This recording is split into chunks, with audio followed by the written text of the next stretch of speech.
हमें याद है बचपन की वो कहानी। उसने कहा था, ये फिल्म भी बनी है और इस कहानी के लेखक श्री चंद्र शर्मा गुलेरी, इनकी देखिए कितनी बढ़िया कहानी है। ये हमारे स्कूल में भी लगी रही। बाद में मैं आर्मी में गया तो मैंने इसका प्रभाव भी देखा।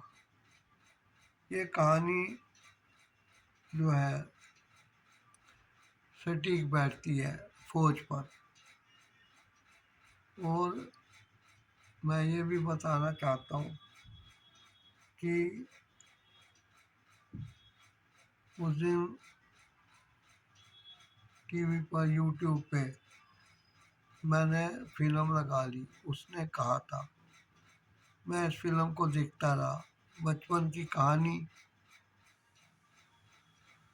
श्रीधर के बचपन का रोल और हीरोइन जब गांव में रहते हैं, मिलते हैं और एक दिन हीरो पूछता है, तेरी कुर्बाई हो गई, यानी कि तेरी सगाई हो गई।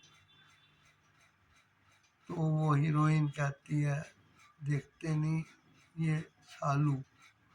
इसका मतलब था कि उसने अपनी सगाई की शाल ओढ़ रखी थी। मैं पिक्चर देखता रहा और जिस गाने का मैं इंतजार कर रहा था वो गाना आखिर स्टार्ट हुआ।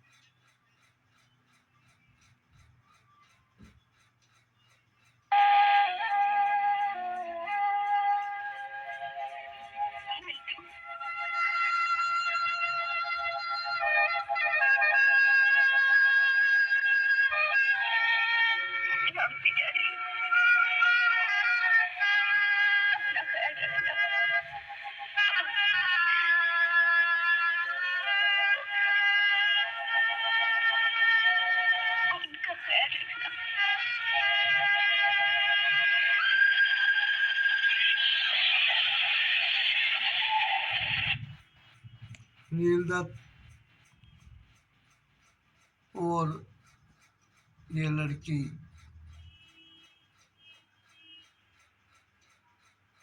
ब्याह नहीं कर पाते तो लड़की की शादी एक आर्मी पर्सन से होती है। और नील दत्त भी आर्मी में जाके उसी यूनिट में होता है। तब हीरोइन उसको कहती है कि अपना ख्याल रखना और उनका भी। इस तरीके से कहानी शुरू होती है। तो अचानक मुझे याद आ जाता है कारगिल का युद्ध, जिसमें कि मैंने भी भाग लिया था। हमारा हेडक्वार्टर उसमें था, कमांडर साहब का मैं पीए था और युद्ध क्षेत्र में हम लोग गए हुए थे। वहाँ एक सिपाही था, पवन कुमार। पवन कुमार उत्तर प्रदेश गाजियाबाद के किसी गांव का रहने वाला था। एक दिन वो शहीद हो जाता है और बहुत बहादुरी के साथ वो लड़ा था, जिसकी गवाही देने के लिए हमारी यूनिट के बहुत सारे सिपाही सैनिक जो उसके साथ थे वो गवाही देते थे कि कैसे वो लड़ा।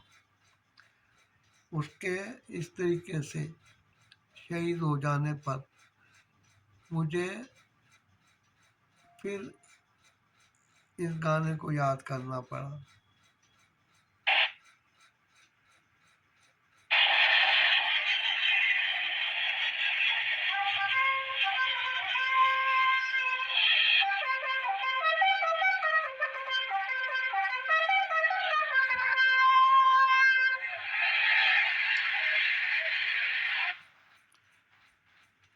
ये हर सैनिक की कहानी होती है, पर किसी किसी भाग्य में लिखा होता है कि वो देश के लिए युद्ध के मैदान में जाए और अपना शौर्य दिखाए, जो कि हमारे भाग्य में था। और साथ ही पवन के, जो कि दुश्मन से लोहा लेते हुए उस दिन शहीद हो गया था। तो अब मुझे लगता है कि सिपाही सरहद पे क्यों जाता है, कहाँ जाता है? वहाँ जाता है जहाँ उसकी ज़रूरत होती है, उसकी पोस्टिंग होती है, ट्रांसफ़र होती है। और ये गाना अब मैं देखता हूँ तो सटीक बैठ रहा था।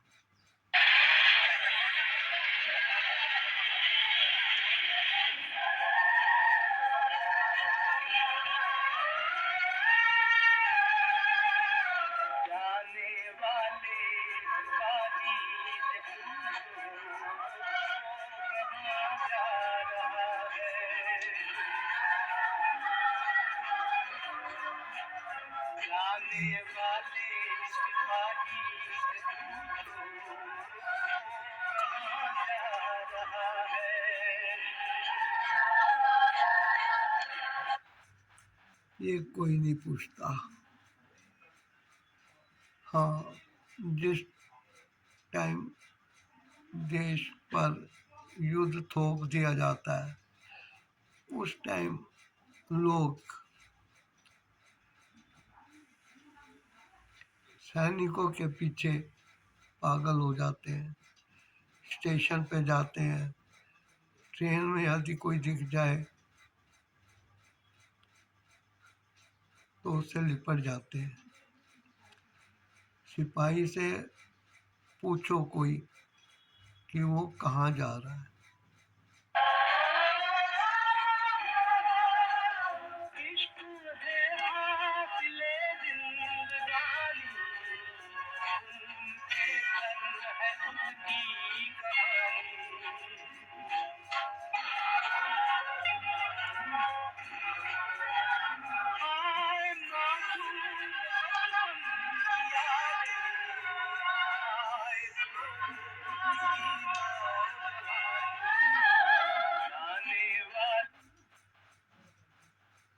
मुझे कमांडर साहब ने बुलाया। वो कहने लगे, यार तुम तो गाजियाबाद के रहने वाले हो। मैंने कहा, यस सर। कहते हैं तो मैं एक बहुत बड़ा काम तुम्हारे को सौंप रहा हूँ। मैंने कहा, हाँ सर बताइए। कहने लगे, तुम अपने घर भी हो आना और साथ ही पवन कुमार के गांव जाके ये सूचना उनको दे देना कि उनका बेटा आज देश पे शहीद हो गया है। मेरी आंखें डबडबाई आई। मैंने कहा, सर ये कैसे काम मुझे सौंप रहे हैं? मुझे छुट्टी नहीं चाहिए, मैं बाद में चले जाऊंगा, लेकिन आप इस काम के लिए किसी और को भेज दो। वो कहने लगे, नहीं, ये काम तुम ही करना।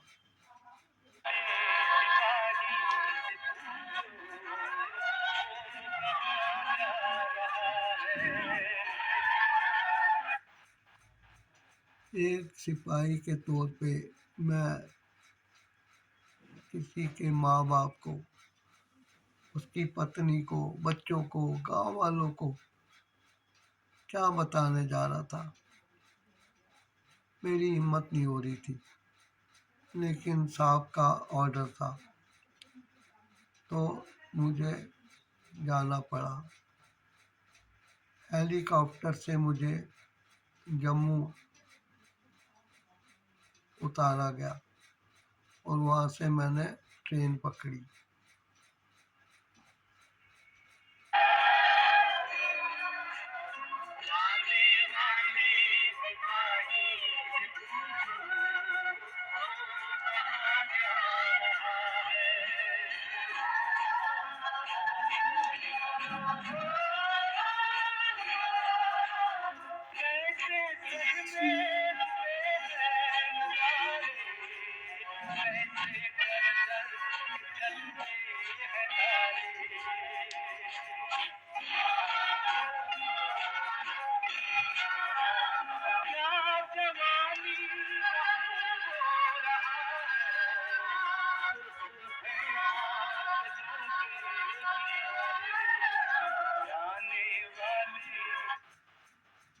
तो ये सोचता हुआ मैं रेलवे स्टेशन पे गया। मैंने एमसीओ को अपना रेलवे वारंट दिया और रिजर्वेशन कराई। ट्रेन शाम को 5 बजे थी। मैं अपने साथ अपने एक गनर सुदेश को भी साथ लाया था। मैंने कहा था साहब अकेले में से उन लोगों का सामना नहीं होगा। साहब ने कहा ठीक है तुम सुदेश को ले जाओ। तो हम दोनों शाम की ट्रेन का इंतज़ार करते रहे।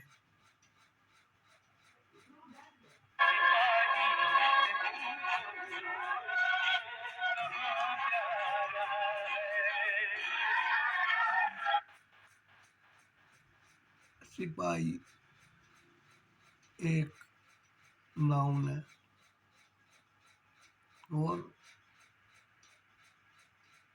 कॉमन नाउन इंग्लिश ग्रामर में हमने पढ़ा था। लेकिन सिपाही का काम बहुत तेरा होता है। एक बार मेरे जैसा पवन कुमार जैसे सुदेश की तरह कमांडर की तरह एक सिपाही कारगिल की तरफ गया। एक सिपाही अब मैं गाजियाबाद जा रहा था ताकि मैं पवन कुमार के गांव जाके ये दुख भरा संदेशा उनको दे पाऊँ। मैंने सोचा कि मैं ये जरूर कहूँगा कि आपका बेटा शहीद हुआ है देश पर। इसके लिए कमांडर साहब के साथ साथ हम सबको हेडक्वार्टर को बल्कि पूरे देश को बहुत गर्व है।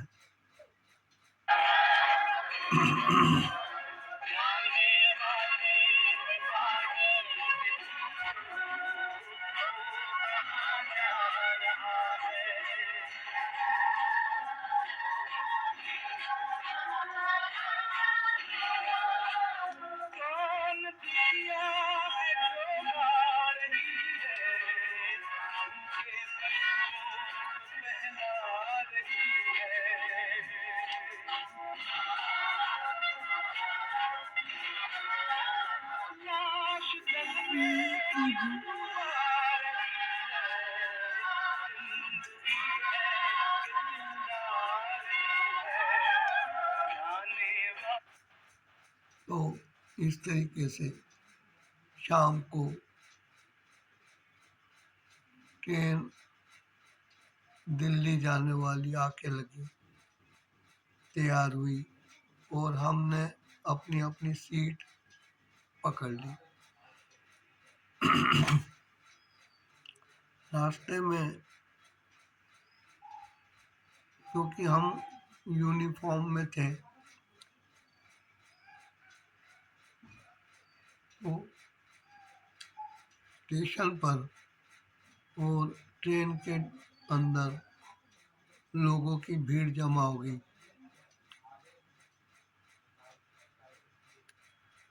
सुदेश और मैं डबडबाई आंखों से लोगों को देख रहे थे। हमसे कोई उत्तर देते नहीं बन रहा था। वो हमें पूछ रहे थे आप लोग कहाँ जा रहे हैं। तो मुझे लगा कि मैं उनसे कहूँ कि पूछो ए सिपाही तू कहाँ जा रहा है। जाने वाले सिपाही से पूछो वो कहाँ जा रहा है।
तो इस तरीके से हम लोग जब स्टेशन पे बैठे थे तो मुझे लगा कि हम कैसे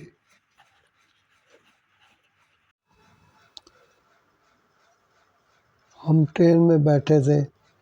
जब ट्रेन चली तो हमारे पास भीड़ कम हो गई। भीड़ कम होते ही मैंने सुदेश से कहा कि यार कमांडर मेरे सीनियर हैं, उनका ऑर्डर है तो मैं जा रहा हूँ। अब मैं तुम्हारा सीनियर हूँ और मैं तुम्हें ऑर्डर देता हूँ कि तुम जाके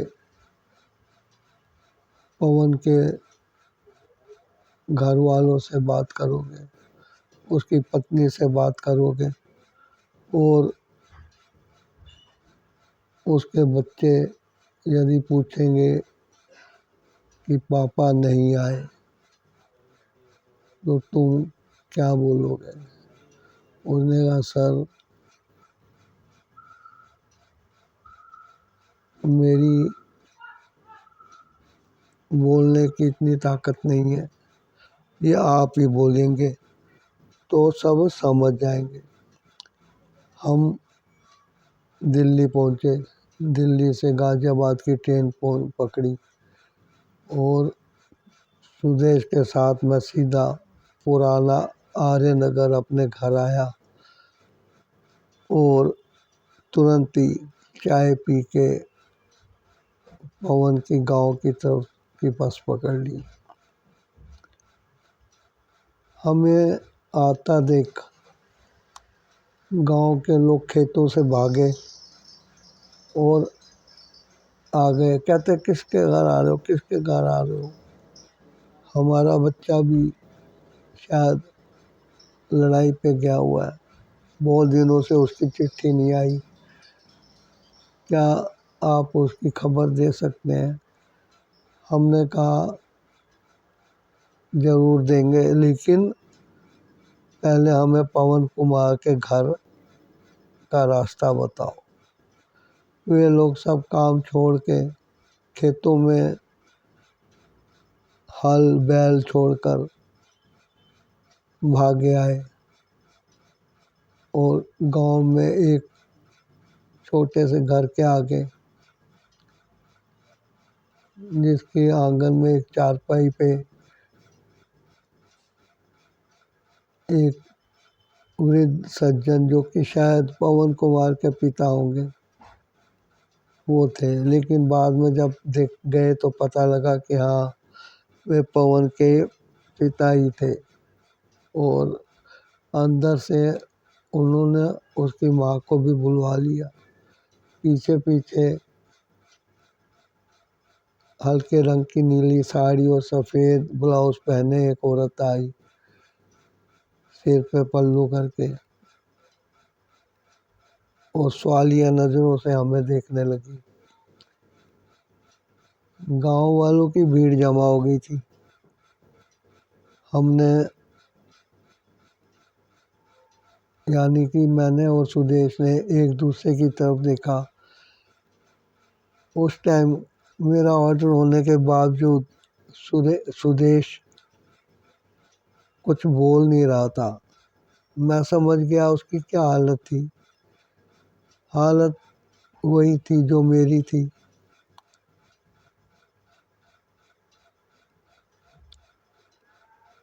सभी सवालिया नजरों से हमें देख रहे थे।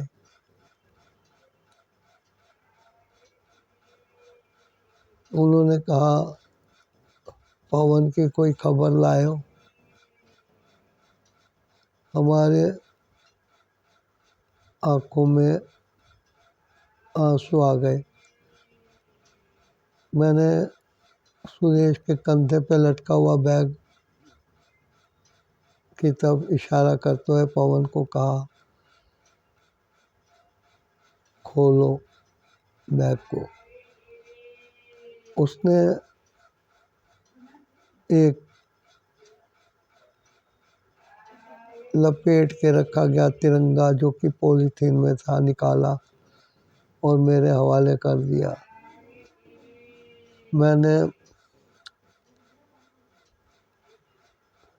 पवन के पिता की तरफ वो तिरंगा बढ़ा दिया। वो कहने लगे ये क्यों, पवन कहाँ है? हमसे कुछ कहा नहीं गया।